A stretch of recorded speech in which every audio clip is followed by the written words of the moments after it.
Well, the fans that returned to the cricket grounds in India had quite a day to remember. The first at Stumps at day one on the second Test match between India and England. They managed to see 300 runs. They managed to see 6 wickets. They've seen plenty of incident and drama when it comes to reviews taken by England. We've also, it was all lit up with Rohit Sharma's 7 Test 161 for him. He scored more than half of India's runs on day one, and a good partnership with Ajinkya Rahane, that without which there'd be a different conversation. Yet it'll be very interesting to see what Sanjay Manjrekar and Ian Bell make of all of this at ESPN Cricket for Matchday, powered by Realme X7 5G and X7 Pro 5G. 300 runs on the board, gentlemen. Sanjay, let's go to you first. Would India take that? 300 for 6? Yes, they will, considering how the pitch unraveled in the morning session. It looked like it was a snake pit, but it's turned out to be pretty good. So the score looks good, 300 for 6. Plus, Rishabh Pant is such a dangerous player when he's got 6 wickets down or 7. So who knows where India will finish up with Rishabh Pant. They're in form and the kind of approach that he has. But whether the score is good, I'll reserve my comments after I see England bat on it and how they bat against Indian spinners. So for the moment, just 300 for 6 looks a pretty good batting effort from India. Yeah, while that 4th wicket partnership was going on and on, Belly, between Rohit and Rahane, you almost felt like there's a good chance India could take this to Stumps, which is 3 or 4 down.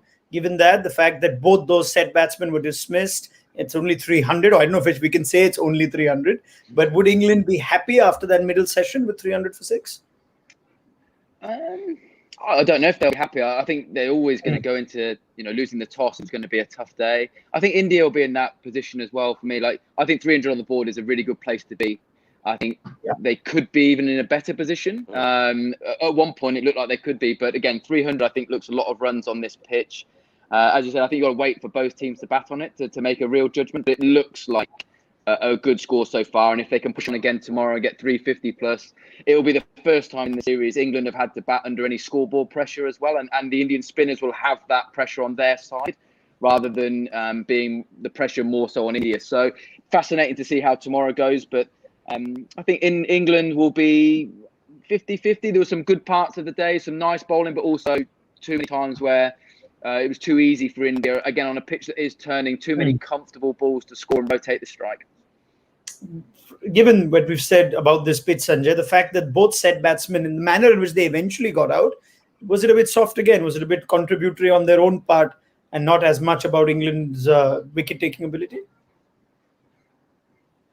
Rohit Sharma, maybe not so, because it's a shot that he played right through the innings and he played with a high degree of success and he got full value. Every time he played that shot, he was either getting 4 runs or he was getting a couple of runs. So it was the first time that he tried to play that shot against a left-arm spinner and perished. So you can understand somebody's used that as one of his main scoring options, falling to that, playing that kind of a shot, and his reaction after getting out clearly suggested that he wasn't somebody who was just happy getting a big 100. Interesting when you look at Rohit Sharma's hundreds in India, he got on debut 177, and against South Africa there was a 176 to 112. So he's a big sort of daddy 100 maker in India. So he was obviously disappointed. Ajinkya Rahane, the way he got out, a bit like Virat Kohli, only that Ajinkya Rahane playing the sweep shot may have had something to do with what happened just before he got out. Okay, let's take Ian Bell's thoughts on it. It looked like a wicket wasn't going to come, and the manner in which it came. Should we give credit to England's spinners, or was it more on India's batsmen losing it at that point, Belly? A bit of both. I think England did well. Like I said, they hung in at one point. It looked in a really bad place for England, but again, like in Test cricket, you have to do. They chipped away all day and managed to get their rewards at the back end of the day, however they came. But they worked hard today, and that's all you can do. When you lose the toss and you haven't got the right side of the conditions, you just got to keep grafting, keep working hard, trying to create as much pressure as they can. There were little periods through the day where they did create that pressure, and maybe that's where those wickets came from.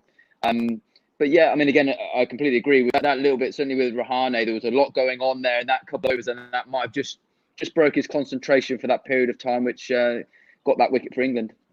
We'll talk about that period of play, but we spoke about the importance of this innings for Rohit Sharma. It's finally ended with a pretty big 100, Sanjay, and there are also comparisons on just the impact of this sort of day 100, striking at 70, 20 boundaries in it, almost a Virender Sehwag-esque sort of impact. Maybe the importance of this will be known as we see both teams bat on it. but he's that sort of player. Rohit Sharma has that Sehwag-esque sort of impact in when he bats a decent amount of time.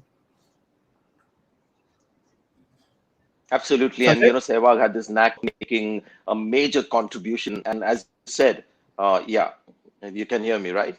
Yes, loud and clear. Carry on, Sanjay. Yeah.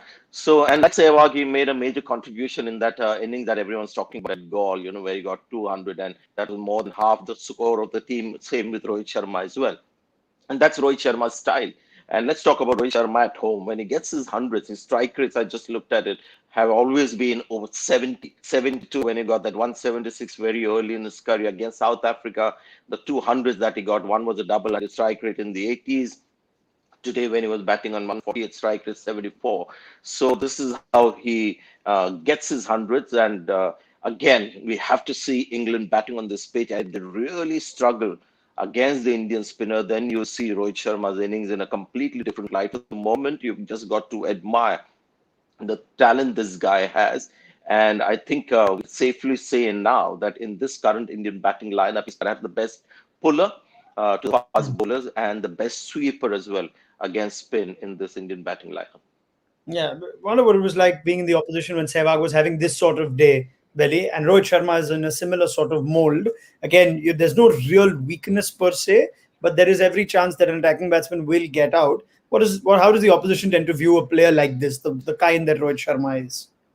Well, I was going to say, firstly, to go on the point before, I think this is where, again, I know India lost that test. There's a lot of talk about Rohit and Rahane. This is why you have to have calmness at the end of a loss. You have to give these guys that opportunity. They're world-class players. And it has to be that element of calmness and not, chopping and changing all the time. But I think with players like that, again, I mean, that's the beauty that as an opposition player, they're so dangerous because, again, if they bat a period of time, they score so fast and they're taking the game away from you. If somebody is just surviving, and you can create dot balls and pressure, then they're not hurting you as such. And then if that wicket comes at the end of that period, you're still in the game. But as we've seen with Rohit Sharma, again, he takes the game, he scores at such a rate as an opposition team. And the whole of that bowling attack at that time under so much pressure, if they missed, he scored. All right, and he scored quite quickly today. So 160 for Rohit Sharma.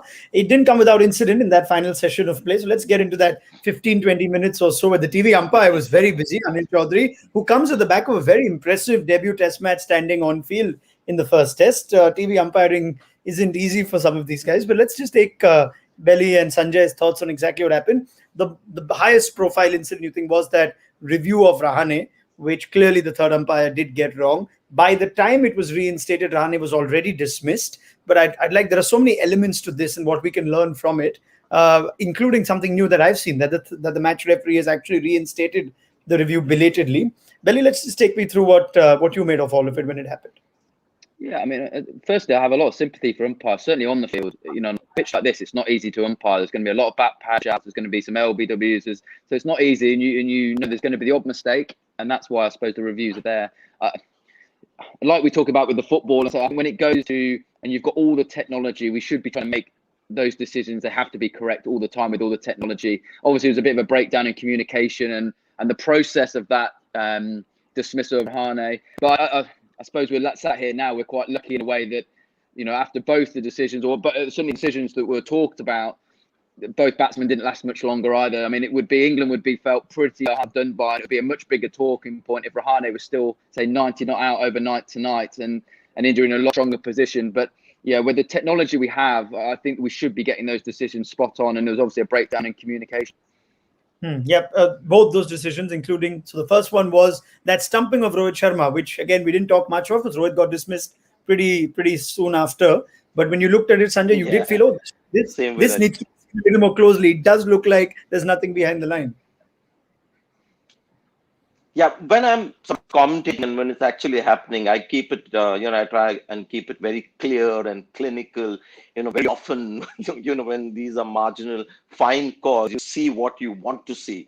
And I was trying to see from the umpire's point of view, was there anything at all behind the line for the umpire to say not out? And I saw nothing there behind the line. What I saw from the evidence that I got, and because there wasn't better evidence available, I had to go with what was there as evidence, which I was shown. and you got the impression that the toes were on the line, then there was nothing. If the toes that you saw were on the crease were behind the line, then there's a clear indication that the batsman was not out. But there have been others you feel differently and felt that there was something behind the line. So sometimes, you see what you want to see, and that is what I saw. I saw there was nothing behind the line for the umpire to call that out. But he's very certain about it, Anil Chaudhary, and quickly made that decision. Okay, let me just get in, Bell, on that. On the stumping chance, yes, it was insignificant with what happened. But if you're in the third umpire's chair, I know if you're the batsman, I know what you're thinking, Belly. But if you're in the third umpire's chair, are you giving that out or not out? Well, I know from English fans' point of view, they didn't say anything behind the line. That is for sure. There's a lot of talk about that. But I think, again, the decision was made quite quickly, and maybe, again, from an umpire, could have just taken his time. Surprised there wasn't a zoom in. Certainly, we didn't see a zoomed in picture of it. But again, we're talking so tight. It was tight. My gut feel, it was out. There was nothing behind the line. But again, I don't know what other views the umpire would have had in his room there. But fine margins. Again, looking at it in a way from a talking point of view, yes, it could have gone away and nothing really happened. If Rohit is still 190, 200 not out, then England would be very disappointed. But it happened to be. But for me, he probably rushed the decision. He probably could have just taken a little bit more time. Yep, fair enough. Now, that was still to some degree, you could say, like Sanjay and Believe said, could have gone either way. Depends on what you want to see. The Rahane one was very curious because it was clear afterwards that there was some form of error in communication between the TV umpire and the on-field umpires, in spite of Joe Root asking for what needed to be checked. As it turns out, the review was reinstated. I'm very curious to know what if Ajinkya Rahane was still batting, and what that would mean. Would the review still have been reinstated? It's good that England don't lose out on the review. It's good for them that they eventually get Rahane soon after. But it's a very curious thing that we're learning here, Sanjay, about how the officials handle these sort of situations. 3 points that I want to make. First is that we are in a very unique COVID kind of time and age where we've made certain compromises. It doesn't mean that you've got local umpires who are going to go in favor of the local team and the national team. No. Because of the limitations of travel, etc., there's a bright side as well to have the Indian umpires officiating in big stage matches. They don't get those enough, but they are not also the most experienced or the best umpires in the world. So they'll be making mistakes. And I think the mistake there with Ajinkya Rahane was about communication.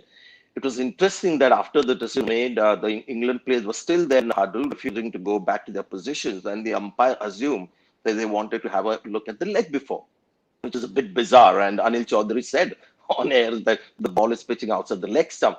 So the umpire on the field didn't quite communicate to Anil Chaudhary that the England players want to have a look at what happened after there was no inside, and that wasn't communicated. So that's where perhaps an international umpire who understands the language better, communicates with players better, would have done a better job. So this was not so much about technology failing or an umpire making an error. This was just about communicating what the players had in mind to the man out there in the third umpire's room, because he wasn't aware that the players were wishing to look at the delayed, touch of the glove as the ball almost went past him.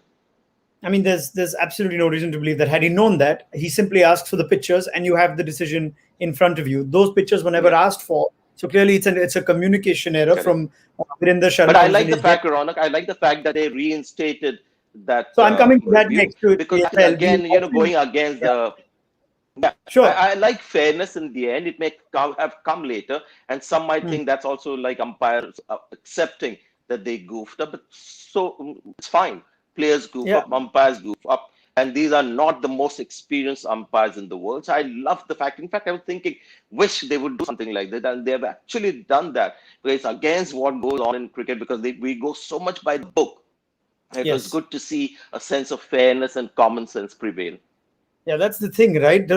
Sometimes cricket's laws don't allow for common sense, even if it is so easy to be applied. And the batsman's out. So I don't know if that in any way helped the umpire. The DRS protocols for our viewers they do allow the match referee to reinstate a review at his discretion if he believes there has been a failure on part of the technology. Now, this is a slightly gray area on whether you would attribute the lack of the pictures being asked for at that time as a failure on part of the technology or the TV umpire, but that it is within the match referee's right. So Javagal Srinath has probably had a word and had that review reinstated. That being said, we don't often see it belly. Sometimes the error is made, the review is lost, and it can't be undone. So was this a good thing?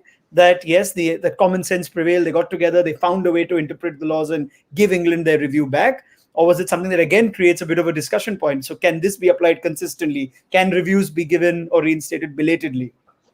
Well, look, firstly, I completely agree with what Sanjay said there. I think either way, if India were batting, England were batting, doesn't matter. I think the right decision finally has been made.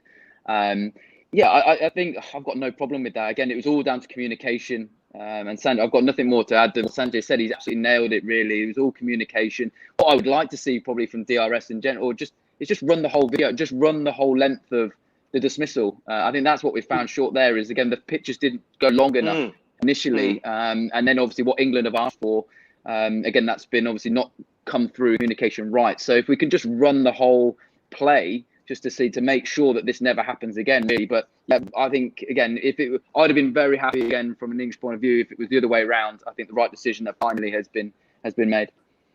All right, but these sense of Ronak, can I just reiterate? That's an excellent point. I think that is the big takeaway, because we just don't want to pick out on what the mistakes were there for the day. We want to all make the game better, and I think Ian Bell is spot on. I think the learning from what happened there was let the whole sequence be played out. Even if it may seem irrelevant at the stage, and the questioner has been asked off maybe inside it, but let the ball just run on. Let's see where it's gone until it becomes dead, just to make sure that we are looking at every aspect. If that was done with that particular dismissal, the Snicko, if you'd have been allowed to run with the ball, because the ball hadn't passed Ajinkya Rahane. So, we were looking at a very narrow sort of phase of that whole event. So when the ball passed Ajinkya Rahane, just flicked his lap. So next time around, just for safety, let it run a little longer until it becomes a dead ball. We've got plenty of time, and Test cricket matches finishing day 4 anyway. Yeah. All right. Fair enough.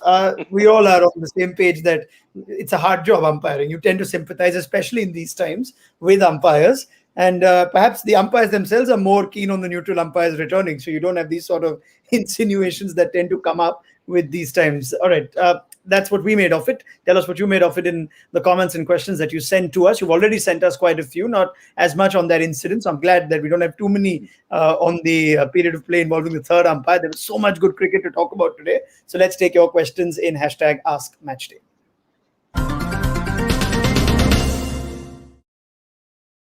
So viewers on our Facebook and YouTube feed, please start firing your questions. Don't forget the hashtag. I'll try and scroll through them and take a few for Ian Bell and Sanjay Manjrekar. Let's start with the questions from Twitter as we try and look back at this very entertaining first day's play. What would be a good first inning score for India? How long should they look to bat for? I wonder if you send that Ras when Rahane and Rohit were batting. Now, I don't know if it'll be in India's hands on how long they bat. But do we know at the end of day one what's a good score, Ian Bell? Well, if I had a choice of which team to be in right now, I'd rather be India's side. They've got 300 on the board on this pitch, which I think, again, they're ahead of the game at this moment in time. You've never got enough. I don't think in Test match cricket, that's what England would have been saying first innings. What is a good score? Yes, they want 400, but you just keep going. You get as many as you can. You try and be as greedy as you can, individually as a batsman or as a team.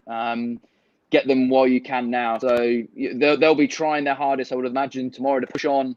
They've got two guys who could easily score runs at the crease, both get 50s and 100s. Why not push on and try and get 400? Right now, I think India are in a great position with 300 already on the board on this pitch. It's only going to get harder. That is the general sort of theme of questions that are pouring in even on YouTube and Facebook right now, Sanjay. I'll put some of those questions up. Everyone asking what's the pass score on this pitch. You'll have to be a little predictive for the benefit of our viewers, even though I know everyone's wary of making any predictions these days in Test cricket.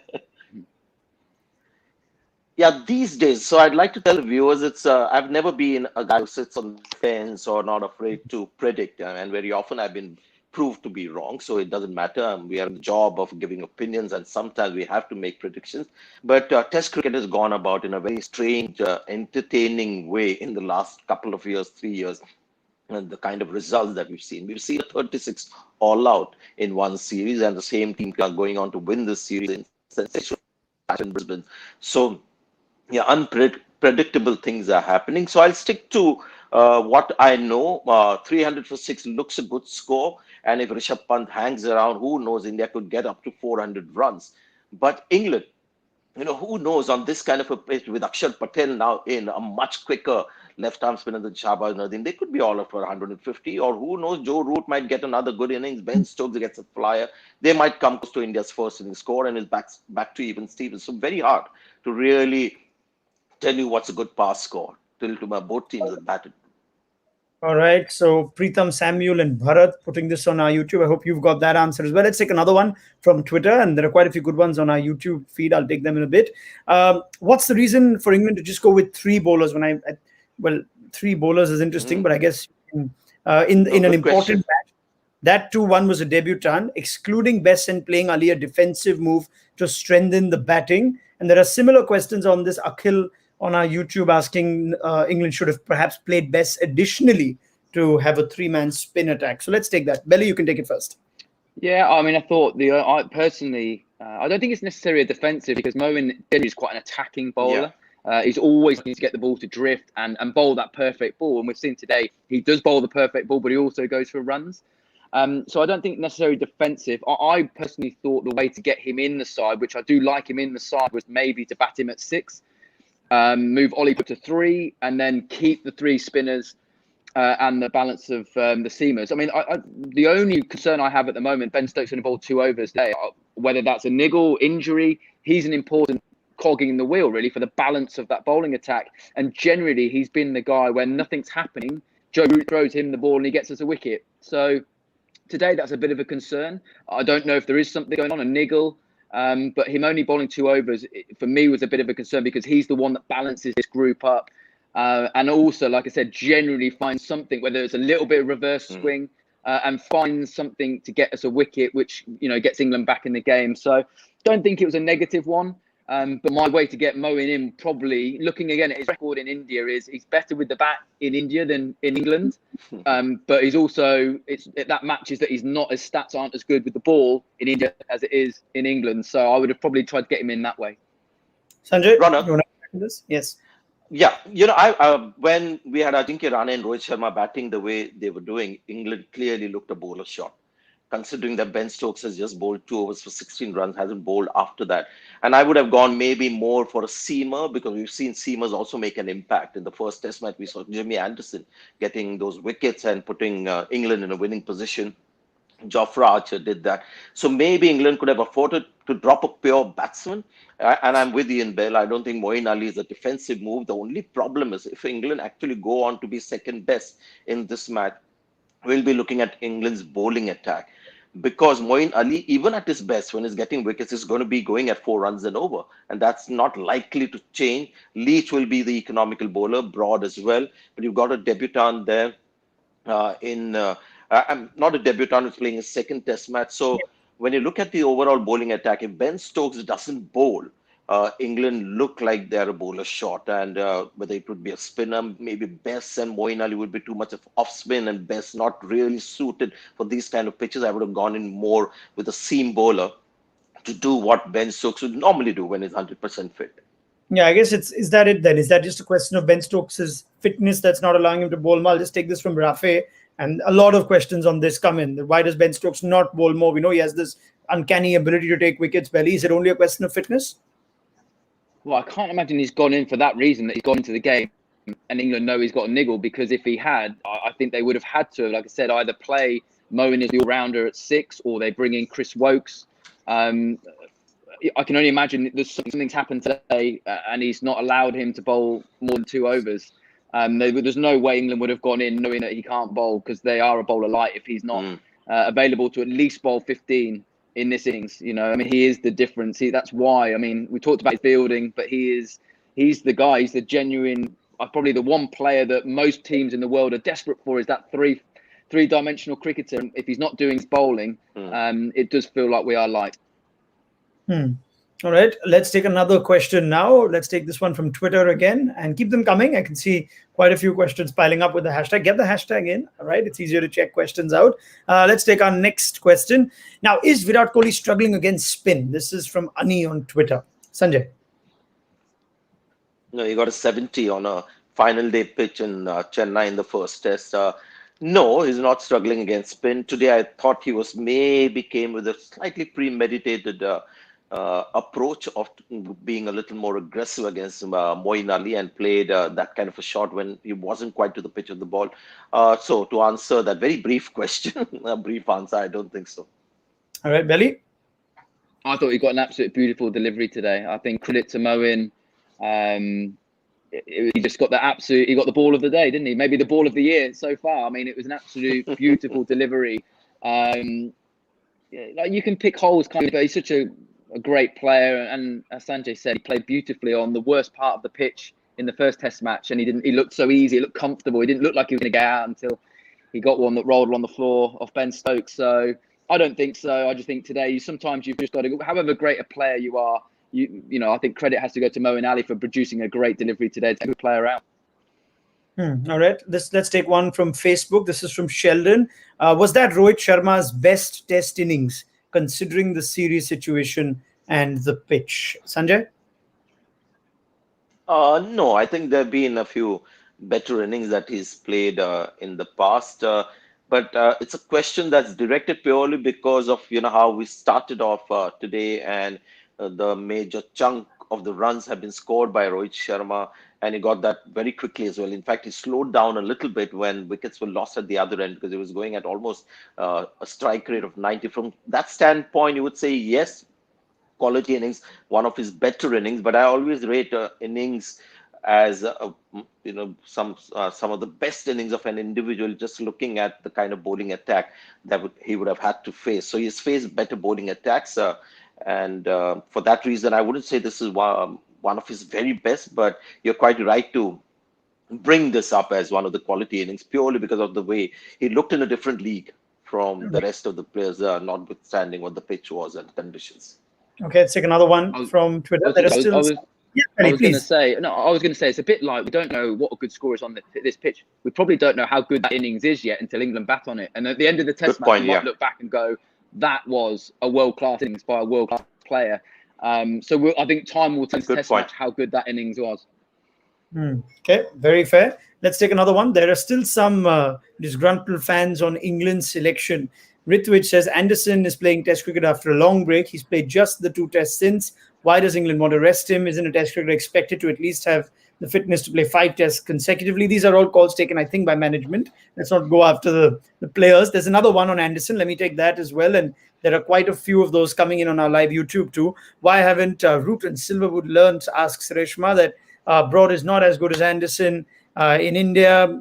She points out at his record, and Anderson's exclusion might even cost them the match. There are quite a few of these coming in. Would Anderson have made a bigger difference today? Did England miss him? Ian Bell, all yours. Well, for me, firstly, I think I agree. I knew England were going to rotate. They have done that. And I think you've got to give credit to England for a while. They've made the right decisions. I think this one for me, there's been a lot of talk about waiting and saving for the 3rd Test match, but you can't control the 3rd Test match. We're in the 2nd Test match, and I want to win the 2nd Test match. So for me, I want to play our best bowler. And Jimmy broke the game up the other day with high-class reverse swing. He may not have got the same results today, but I'd rather have gone in with him today. I just, like I said, for me, rotating, yes, I get that, but you can't just be rigid with that and have we're going to do this and this. There has to be a little bit of flexibility there. And I would imagine when India looked at that team sheet and Jimmy Anderson's not on it, that has to be a lift. Like, he was fantastic the other day. He was world class. And I can only imagine in my days when we used to play Zaire Khan and very similar with the reverse, I found him very, very hard. If he wasn't on that team sheet in India, I would have been a lot happier. Not to say that the other guys aren't as good, but I just think that at that time, the momentum and everything in this series was with England. Let's not worry about Test match number 3 because let's win Test match number 2 first. But I understand it. Jimmy is 38. You have to rotate. We've got a good squad of bowlers and we have a good squad of Test cricketers. But still, I'm picking Jimmy Anderson after what he delivered the other day. And we talked about it. It's not Bumrah bowled 35 overs plus. I think Jimmy bowled 27 in the Test match. You know, he does that. I mean, he's economical on his body. He's fit as he's ever been. That's what you hear him all the time. You know, he 27 in a game in a Test match for him. You know, that's easy work for him, really. Sure. Robert, can I ask Ian Bell an important question? Because I'm just curious about the culture in England. Because in India, I would think that somebody of the stature of Jimmy Anderson would express his desire to the team management and to the administration, and very rarely will the management or the administration go against the desire of a cricketer. Does it work slightly differently in England? Look, I can only. It's difficult to answer that one exactly without asking the management. But look, I think the rotation. I think England have got 18 Test matches this year, so there is a rotation thing, and we do have to look after our 3 format players. But people make a good point. Jimmy's been resting for a while. Physically, he's fit. He's strong. Why wouldn't you want him out on the park? And knowing Jimmy and Stuart Broad, Stuart missed the first Test match of the summer and was not happy about it, and rightfully. And I think knowing both of them, they want to play every game. Yeah, physically, Jimmy's getting older, but he looks strong. Like I said, from an English point of view, I'd rather have my best bowler out there on the park, and then if we have to give him 6 months off the rest after this series, because at the end of the day, these are iconic series. You know, England had a great start into this series. If England win this is something special. This does not happen all the time, and these guys. So I just find it a tough one to know that Jimmy Anderson sat not injured on the sidelines is a tough place, but. On the flip side, I understand the rotation side, and we've got to look after our players. It's not an easy time in the world with bubbles and COVID, but I want to win this Test match, and I think you have a better chance. The best bowler is out on the field with you. All right. So we've heard everything we need to on the evidence of day 1, and what a day we've had. A hugely entertaining day. Big thank you to Sanjay Manjrekar and Ian Bell. We'll get their thoughts on day 2 on ESPN Reconfirm Match Day, powered by Realme X7 5G and X7 Pro 5G. Do join us then, and let's see if India can further get closer to a bigger score in this first innings. Will England get 4 wickets quickly? And every session will make for this pitch conversation to just go on and on. We'll see you at lunch on day 2. Bye-bye.